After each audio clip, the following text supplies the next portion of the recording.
currency of China, which is named after these people, right? So they were a Chinese type people. If these people made it over to yuan is America, currently taking over as well. The re-rise of the yuan empire.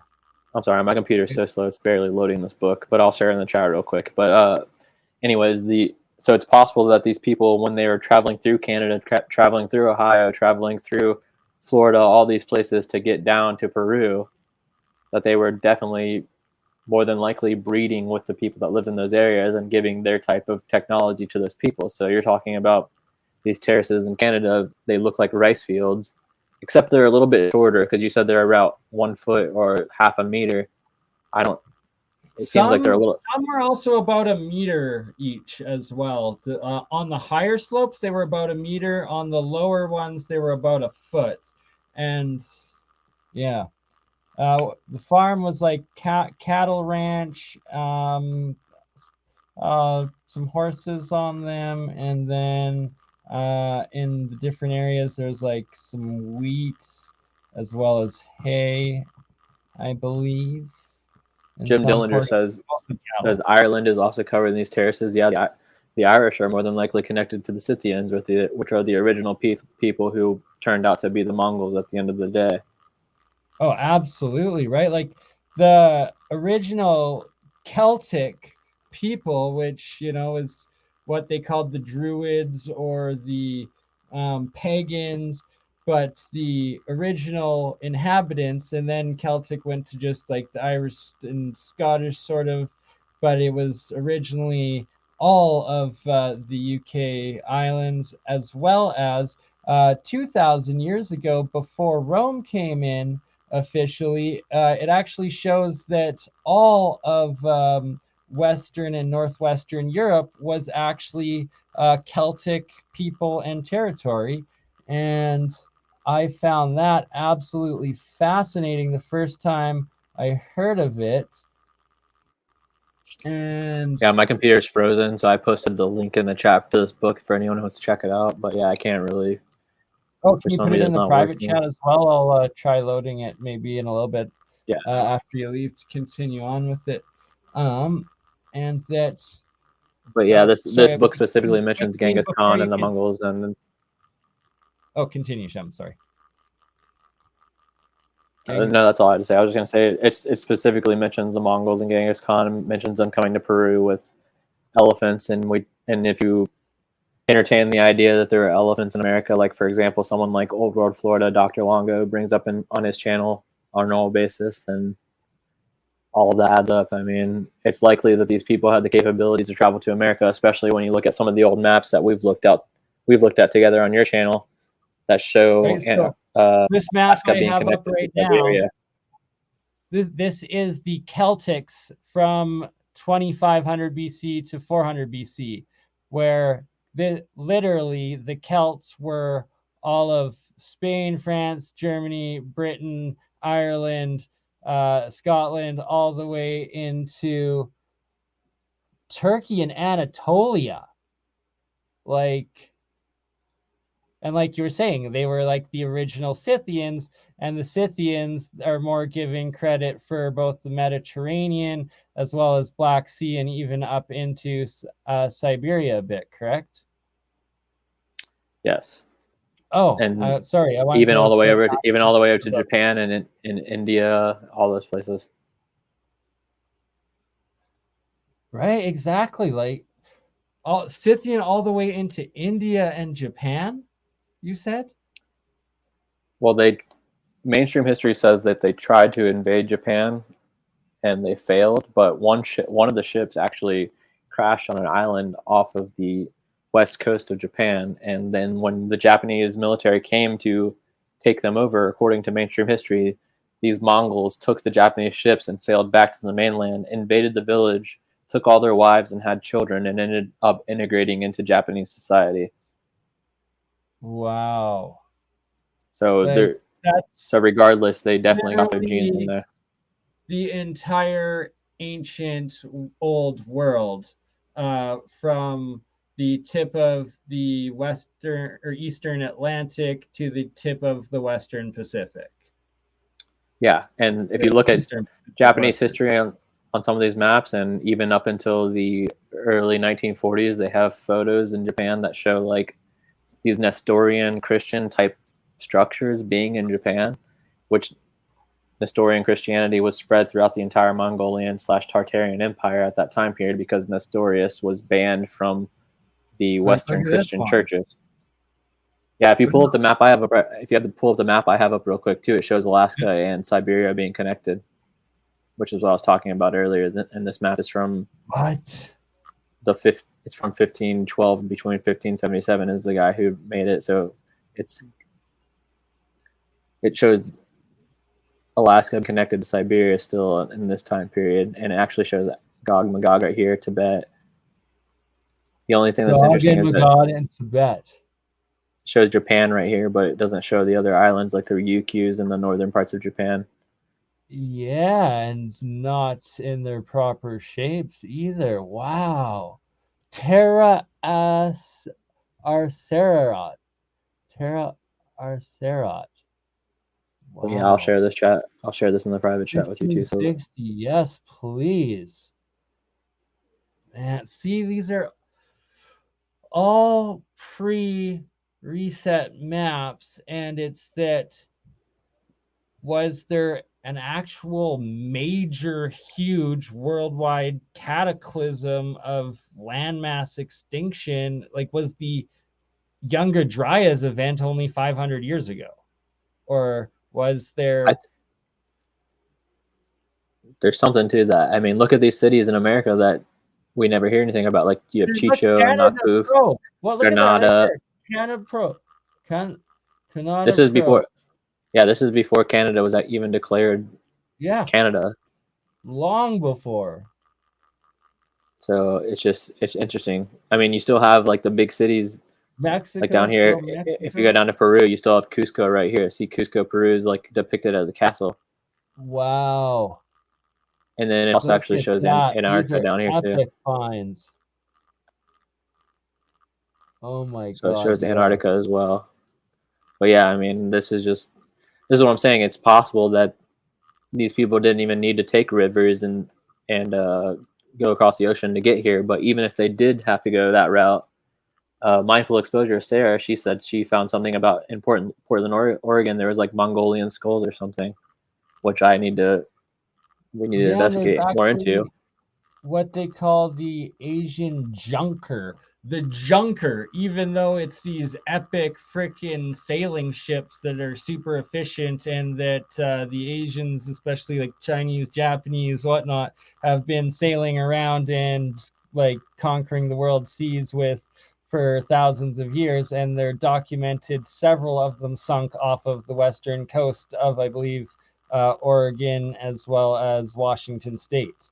That they've found several of them, and they just don't try to publicize it too much. Basically, and the water shark. Smithsonian map. Oh yeah, the Smithsonian. Another interesting thing about this map is there's no Great Lakes, which I find fascinating. I don't understand that. Right, so maybe it has to be pre-cataclysm. The only question is that this was more likely. So I think that there was some sort of like reset, big cataclysm sort of thing 500, 600 years ago. But I also believe that the major Younger Dry, like the time of when the world looked like this, was probably 12,000 years ago. And what they were probably doing was the king's courts and like the rulers were just tracing the old surviving maps and then updating them the best they knew with like trade information and stuff like that. And that, they were just putting what was known from the last ones, whether it was visited last like a couple hundred years ago or 1,000 years ago, or hasn't been visited. A lot of them haven't been visited since pre-cataclysm, most likely, and they're just living off of legends and still think that the land and tracing the land as it was beforehand.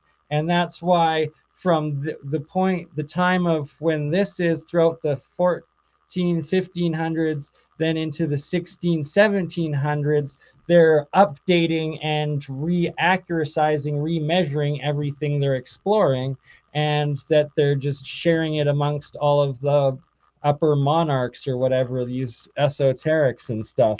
And that clearly nobody had been down to the southern,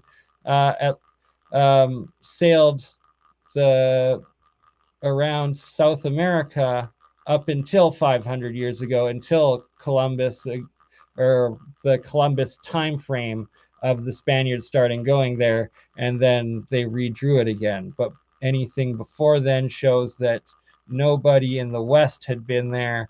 And if the Moors, the Moorish, the Tartars, and all of the opposing society, civilization, and people, world civilization, traders, travelers, and everything, that they kept their knowledge, their maps, and their civilization that was still there and living, hidden and secret, and like suppressed from the Western world and the Western powers, until Rome came in. What was the Roman Empire rebranded as the Jesuit Catholic Order of missionaries that genocided and destroyed and raped and pillaged all the golden treasures of these old civilizations, while completely wiping out all of their knowledge, tradition, society, and history of what was known and accepted before of prior, higher advanced civilizations.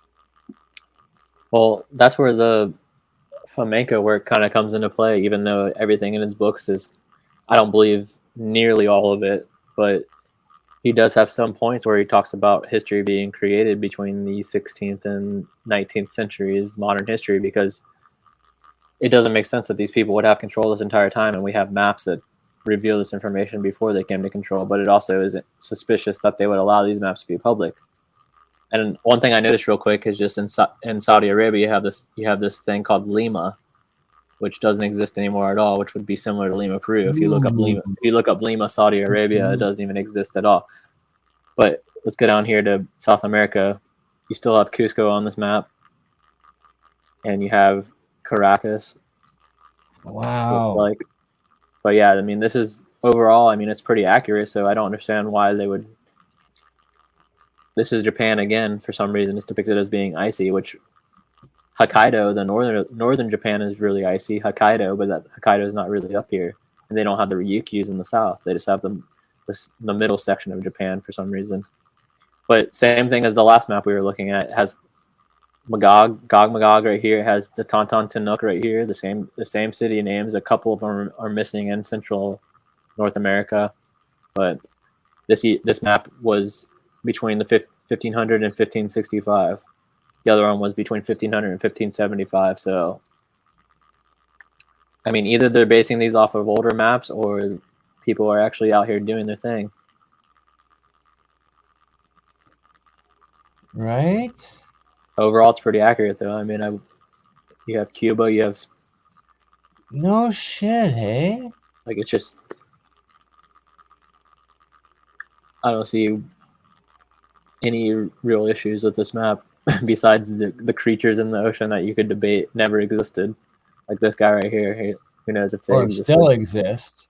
You know what? That guy right there actually kind of looks like some of the weird shit they've been pulling up from like the trenches lately. The trenches. Like, yeah, like Mariana's Trench and shit. Look at that other one too, to the right there. Yeah, like, right, I mean, like that's why I don't. Like one of those light fish things with the anglerfish. That almost looks like an anglerfish. Same with the other one, kind of up there. Like, that's why I'll never. That's why I'll never travel to the sea. Okay, so real quick before we get back to what you're presenting, when was Antarctica discovered? January 27th, 1820. The biggest lie ever. Right? When was this map? When was this map made? Between 1500 and 1565. What does this say right here at the bottom of this map? in the landmass called Antarctica. Antarctico. What right? what did the last map say? So It just in says case you think that no, it they're doesn't say not Antarctica, lying but to there it you, is. this is evidence that all history is a lie over and over and over again. And that there's like, what, at least 50 maps now, I think, overall that we've found out there that Oh have wait, something check it with out. Antarctica. Circle Antarctica. So it is on this Wow. map. Impressive. And we haven't even Boom. looked at India and Asia and all that stuff. It could get even crazier. So Yes, please. Please zoom in let's more. check it out real quick. Why not? Super quick. Mongol something. Right? So when was all of the Siberian Tartarian and like Scythian civilization wiped out, and what sort of devastation? Well, after Was it Kublai could Khan, have been a full shift, maybe. it's possible because Ancient Historia has some pretty interesting videos about what's going on with the way the poles are shifting and actually heading towards Lake Baikal. Excuse me. But after Kublai Khan, or not, yeah, Kublai Khan died, for example, the Mongol Empire basically fell apart because they had a system where instead of giving it to like the oldest son inheriting the empire, they would split it equally among the descendants. So of course, after time, that would lead to Oh my civil wars God, between those I people. didn't see Brittany. Oh, Brittany, sister, thank you so much. You bless your soul. Hugely appreciated, and that will help out. That will help 1/4 of my gas to Shambhala and back. Hopefully, it's 400, maybe, probably be 5 or 6 in my truck. My God, it's insane. I Jesus. see. The second half of this year, my goal is to start testing and experimenting, collecting the hydrogen, the Brown's gases, and the different fuels that I've been producing for a decade off of all of my electrolysis reactions, and that the different coils that I've created that actually have extremely high rate for such small amount of electricity going in, and start the process of learning, engineering, working with, and using that hydrogen fuel as a subsidy into a hybrid vehicle, because it's ridiculous that we have to pay like $1.50 here a liter in Western Canada, where we produce like so much freaking oil. It's insane that, like, for instance, in Iran or Russia, where it's still like, I think 25 cents or 20 cents American or Canadian per liter or gallon, because it's just subsidized, or they have so much of it produce it that they don't rip off their citizens. But point being, we should be all at least just mixing 50% water gases into your fuel, and not burning so much what should be made into plastic instead of CO2 poison. And sorry about my little rant there. Thank you so much, It's all Brittany. good. That is a huge I thought she help. was joining. I thought she was joining the stream. I was like, damn. Yeah, Brittany, join in, sister. Or is this a consolation, excellent support birthday present, but you don't want unable to come in? It's all good. Uh, I do appreciate that, sister. That huge chunk, huge help. Um, ooh, it's still my birthday in the West Coast for another 23 minutes. And then it's July 18th, which was Nelson Mandela's birthday.